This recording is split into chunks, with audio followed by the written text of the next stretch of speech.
जो जो सपने स्वतंत्रता सेनानियों के मन में थे और जिन सपनों के लिए उन लोगों ने अपनी जान की कुर्बानी दे दी, इतने अत्याचार बर्दाश्त किए, आज उनका एक भी सपना पूरा नहीं हो रहा। एक भी उल्टी दिशा में गंगा बहनी चालू हो गई। भगत सिंह जी ने जो जेल से चिट्ठियां लिखी थी और वो चिट्ठियां जेल से जब बाहर जाती थी तो बकायदा अंग्रेज अधिकारी उसको सेंसर करके पढ़ के और फिर बाहर भेजते थे। और उन चिट्ठियों को अगर आप पढ़ें तो उसमें काफी विस्फोटक मटेरियल होता था, अंग्रेजों के खिलाफ काफी कुछ लिखा होता था। फिर भी अंग्रेज उन चिट्ठियों को उनके साथियों के पास भी भेजते थे, पिताजी के पास भी भेजते थे, उनके रिश्तेदारों के पास भी भेजते थे। जब मैं जेल गया, मैंने एक चिट्ठी लिखी एलजी साहब को, 2 लाइन की चिट्ठी। जब मैं जेल में था, मैं मुख्यमंत्री था, मैंने इस्तीफा नहीं दिया था। तो जब 15 अगस्त का समय आया तो 15 अगस्त के मौके पे मुख्यमंत्री झंडा फहराता है, तो मुझे चिंता हुई कि 15 अगस्त को इस बार कौन झंडा फहराएगा।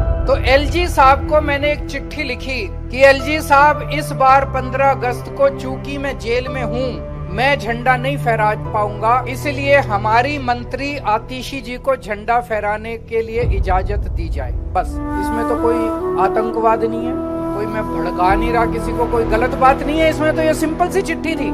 ये चिट्ठी मैंने जेल के सुपरिंटेंडेंट को दे दी। मैंने कहा जी इसको देख लो, चिट्ठी को वेट कर लो, सेंसर कर लो और एलजी साहब तक पहुंचा दो। वो चिट्ठी एलजी साहब को नहीं पहुंचाई और मेरे को अगले दिन शो कॉज नोटिस मिला कि आपको हिम्मत कैसे हो गई ऐसी चिट्ठी लिखने की, क्यों ना शो कॉज कर दिए मिला कि क्यों ना आपकी जेल में मिलने वाली सुविधाएं बंद कर दी जाएं। मैं सोच रहा था यार, इसलिए आजादी की लड़ाई लड़ी थी क्या? अंग्रेजों ने भगत सिंह जी को सारी चिट्ठियां लिखने की आजादी अंग्रेजों ने दी थी। मैं 2 लाइन की चिट्ठी मैंने एलजी साहब को लिखी, वो भी एक तरह से फॉर्मेलिटी वाली चिट्ठी थी।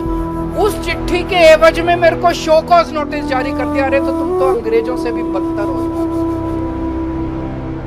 क्या इसलिए देश की आजादी लड़ी थी? आज भगत सिंह की आत्मा अगर आसमान में होगी तो वो क्या सोच रही होगी, आंसू बहा रही होगी भगत सिंह। इसीलिए मैं फांसी चढ़ा था, भगत सिंह सोच रहे होंगे, इसीलिए फांसी चढ़ा था मैं।